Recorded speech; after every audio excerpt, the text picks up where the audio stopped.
శ్రీమన్నారాయణ. బాలాజీ ప్రేక్షకులందరికీ నమస్కారం. మీ అందరికీ కూడా న్యూ ఇయర్ శుభాకాంక్షలు. 2025 మీ అందరి జీవితాల్లోనూ కూడా అదృష్టాన్ని నింపాలని కోరుకుంటూ, అలాగే డిసెంబర్ 14, 15 తారీఖుల్లో నేను హైదరాబాద్లో ఉంటాను. మీకు ఎవరికైనా కనుక డైరెక్ట్ అపాయింట్మెంట్ కావాలి అని అనుకుంటే కనుక తీసుకోండి. ఫోన్ అపాయింట్మెంట్లు కావాలి అని అనుకుంటే కనుక మా వాట్సాప్ నెంబర్కి మెసేజ్ చేయండి. అలాగే హైదరాబాద్లో ఎవరికైనా వాస్తురీత్యా చూపించుకోవాలి అని అనుకుంటే కనుక వాళ్ళు కూడా మీరు వాట్సాప్ నెంబర్కి ముందే మెసేజ్ చేయండి. అలాగే పూజకు సంబంధించి ఏ ఐటమ్స్ అయినా సరే వాళ్ళ దగ్గర చాలా చక్కగా ఉన్నాయి, వాళ్ళ దగ్గర తెప్పించుకోండి. అలాగే మనకు ధనుర్మాసం వస్తుంది కాబట్టి నెల రోజులకి సరిపడా మీ ఇష్టం చక్కగా తెప్పించుకొని వాడండి. చాలా చాలా బాగున్నాయి. ఇవి నేను చెప్పక్కర్లేదు, మీరే నాకు చెప్తున్నారు. అయితే 2025 ఎలా ఉండబోతుందమ్మా అనేసి అడుగుతున్నారు. ప్రతి మనిషి జీవితంలోనండి కొన్ని ఒడిదుడుకులు వస్తుంటాయి.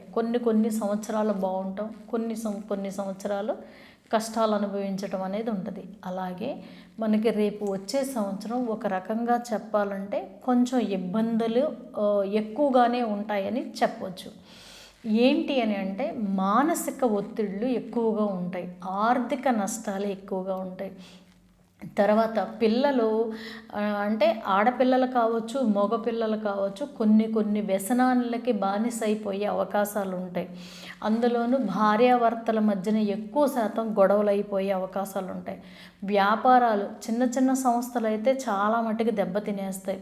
ఇలాగ ప్రతి ఒక్కళ్ళ జీవితంలోనూ కూడా ఎక్కువ శాతం ఒడిదుడుకులు, కష్టాలు, నష్టాలు. ఏంటి జీవితం ఇంతేనా, ఇలాగే ఉంటుందా, జీవితంలో ఏదైనా మార్పు వస్తుందా రాదా అనేటట్టుగా ఉండే అవకాశాలు 2025లో రాబోతున్నాయి. కానీ భయపడక్కర్లేదు. తర్వాత అపరాలకి వచ్చేటప్పటికి అపరాల విషయంలో మ్యాక్సిమం ఎక్కువ శాతం అంటే కొన్ని పంటల రేట్లు పెరిగిపోయి, కొన్ని పంటల రేట్లు తగ్గిపోయి, కొన్ని రేట్లు పెరిగిన పంట ఎక్కువ శాతం పండదండి. పండగ దానికి గిరాకీ పెరిగిపోతుంది. అలాగే కొన్ని పంటలు బాగా పండుతాయి, దానికి రేటు తగ్గిపోవడం అనేది ఉంటుంది. తర్వాత ఇంకొకటి ఏంటంటే మ్యాక్సిమం రైతు పంటంతా పండించిన తర్వాత చేతికొస్తుంది అనుకునే టైంకి ఆయనకి కష్టాలు, ఇబ్బందులు, లేదంటే గాలి ఇలాగా ఏంటంటారు ప్రకృతి వైపరీత్యాలతోటి ఇబ్బందులు కలిగి ఆ పంట చేతికి రాకుండా రైతు నష్టపోయే అవకాశాలు వచ్చే సంవత్సరం ఉన్నాయి 2025లో. అలాగే మీకు వచ్చేటప్పటికి చాలా మటుకి కాటన్ అంటే పత్తి బాగా పండుతుంది. కాకపోతే పత్తి పండినంత మాత్రాన బట్టలకు వచ్చేటప్పటికి ధరలు పెరిగిపోతాయి. అలాగే బంగారం ధరలు చాలా ఒక రకంగా చెప్పాలంటే చాలా మట్టుకి బంగారం ధరలు పెరిగిపోతాయి. బంగారం ధర పెరుగుద్ది, వెండి ధర పెరుగుద్ది. ఇంకొకటి ఏంటి అని అంటే ఇక్కడ ఒక మాట, ఈ మాట ఎందుకు చెప్పాల్సి వస్తుందంటే నేను చెప్పాను అమ్మ బంగారం ధర బాగా పెరుగుతుంది అనేసి నేను చెప్పాను. బంగారం వెండి పెరుగుతుంది అని చెప్తే కొంతమంది అని కాదు, ఒకళ్ళో ఇద్దరు బంగారం ధర పెరుగుతుంది అన్నారు కదమ్మా, తగ్గింది అనేసి అన్నారు.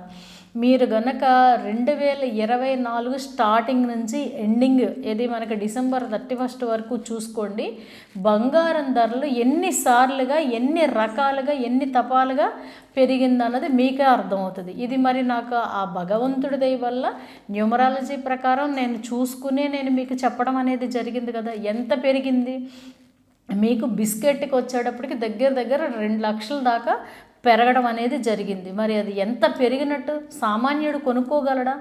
అలాగే ఇంకొకటి ఏంటంటే దాంతోపాటు వెండి కూడా పెరిగిపోయింది. వెండి కూడా పెరిగింది అంటే మరి పెరిగినట్టే కదా. తరగడం అయితే రూపాయి తరుగుద్దేమో, పెరగడం అయితే 100 రూపాయలు పెరగవచ్చు. అలాగే 2025లో కూడా ఖచ్చితంగా బంగారం రేటు పెరుగుతుంది. మీకు ఏమన్నా కొద్దో గొప్ప డబ్బు ఉంటే కనుక కొనుక్కోండి.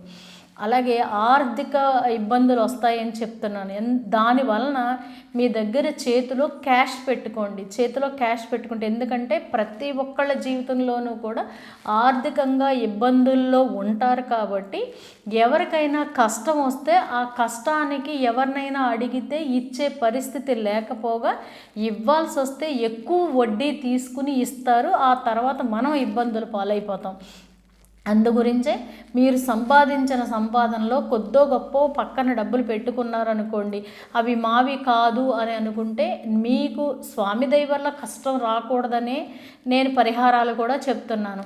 ఒకవేళ కష్టం వస్తే ఈ డబ్బుల్ని మీరు ఖర్చు పెట్టుకుని ఆ కష్టాన్ని తీర్చుకోవచ్చు. ఒకళ్ళ దగ్గరికి వెళ్ళి అడిగే పరిస్థితి లేకుండా ఉంటుంది. ఒకవేళ అడగాల్సి వచ్చినా కొద్దో గొప్ప అడిగి ఆ కష్టం నుంచి బయటకు వచ్చేస్తారు. ఇంకొకటి, మీకు వచ్చేటప్పటికి వచ్చే సంవత్సరం చాలా మట్టికి కొన్ని ప్రాంతాల్లో మీకు భూమి రేట్లు పెరుగుతాయి, కొన్ని ప్రాంతాల్లో భూమి రేట్లు తగ్గుతాయి, కొన్ని ప్రాంతాలకు వచ్చేటప్పటికి పొలం రేట్లు పెరుగుతాయి, కొన్ని ప్రాంతాలకు వచ్చేటప్పటికి పొలం రేట్లు తగ్గుతాయి. ఈ రకంగా కూడా 2025లో జరిగే పరిస్థితులు ఉన్నాయి. అలాగే పళ్ళు విషయానికి వస్తే చాలా మట్టుకి పళ్ళు ఒక రకంగా చెప్పాలంటే బాగా పండుతాయి, కానీ ఎక్కువ శాతం పురుగు, అంటే దానికి పురుగు పట్టి ఆ పళ్ళు పండిన పళ్ళు కూడా నష్టపోవడం, రైతు నష్టపోవడం, తర్వాత మన చేతికి రాకపోవడం, మనం తినడానికి ధరలు పెరగడం అనేది ఉంటుంది. అలాగే మామిడి పళ్ళు విషయానికి వచ్చేటప్పటికి కూడా వచ్చే సంవత్సరానికి పంట అయితే బాగా పండుద్ది, కానీ గిరాకీ మాత్రం ఎక్కువగా ఉంటుందండి. ఎందుకంటే దానికి పురుగు ఎక్కువగా పట్టడం అనేది ఉంటుంది. ఇది మీకు 2025లో అలాగే ఎక్కువగా చలి, ఎక్కువగా ఎండలు, ఎక్కువగా వర్షాలు, ఇవి అన్నీ అతిగా జరిగే అవకాశాలు 2025లో ఉన్నాయి. కాబట్టి ప్రతి ఒక్కళ్ళు కూడా చాలా చాలా చాలా జాగ్రత్తగా ఉండండి. ఎలా ఉండాలి, ఎలా ఉండాలి అంటాం ఎందుకండి? మనకి కలియుగవాసుడు మనకు ఉన్నారు కదా. ఉన్నప్పుడు నేను మీకు చెప్తున్నాను, 1 తారీఖు వస్తుంది అన్నప్పుడు ఏ మంత్రాలు చదవాలి, ఎలాగ భగవంతుడిని ఆరాధించాలి, భగవంతుడికి దర్శనానికి వెళ్ళినప్పుడు ఏ పండు పట్టుకెళ్ళాలి, మీరు ఏ పండు తినాలి, ఎంత డబ్బులు తీసుకోవాలి, ఏ డ్రెస్ వేసుకోవాలి, ఇవన్నీ చెప్తున్నాను. అవి పాటించండి, హాయిగా జీవితం వెళ్ళిపోద్ది. ఇలా జీవితం హాయిగా వెళ్ళిపోయి నేను చెబుతూ వచ్చిన తర్వాత హాయిగా జీవితం వెళ్ళిపోతుంది అని అనుకున్న వాళ్ళు ఒక కామెంట్ రూపంలో తెలియచేయండి అమ్మా.